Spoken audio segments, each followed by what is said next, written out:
হাতে সময় খুব কম, বাজেটও খুব কম, তাহলে একদিনের ছুটিতে ঘুরে আসুন এই জায়গার থেকে।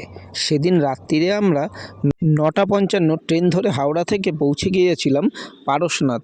আর সেইখান থেকেই কিন্তু আমরা একটা 60 টাকার একটা শেয়ারিং গাড়ি ভাড়া করে পৌঁছে গিয়েছিলাম মধুবনে। আর সেখানে গিয়ে আমি একটা 20 টাকার লাঠি নিয়ে নিলাম, যাতে পাহাড়ে না উঠতে কষ্ট হয়। আর আমরা দেখো ইতিমধ্যে কিন্তু হাঁটা শুরু করেছি অন্ধকারের মধ্যে। তারপরে কিন্তু ধীরে ধীরে ভোরের আলো ফুটতেই সামনে দেখলাম যে সুন্দর একটা পাহাড়। আর তারপরে ধীরে ধীরে কিন্তু আমরা একটা দেখতে পেলাম জলপ্রপাত, যেটা খুব দেখতে সুন্দর লাগছিল। তারপরে কিন্তু আমরা একে একে দেখে নিলাম পারশনাথের এই 24খানা মন্দিরের মধ্যে 2-3টে মন্দির। তারপর খুব দূর থেকে দেখা যাচ্ছিল একটি মন্দির, সেটা চারিপাশে জল। অবশেষে কিন্তু পৌঁছে গেলাম আমরা পারশনাথের মন্দিরে। পুজো দিয়ে আবার বাড়ির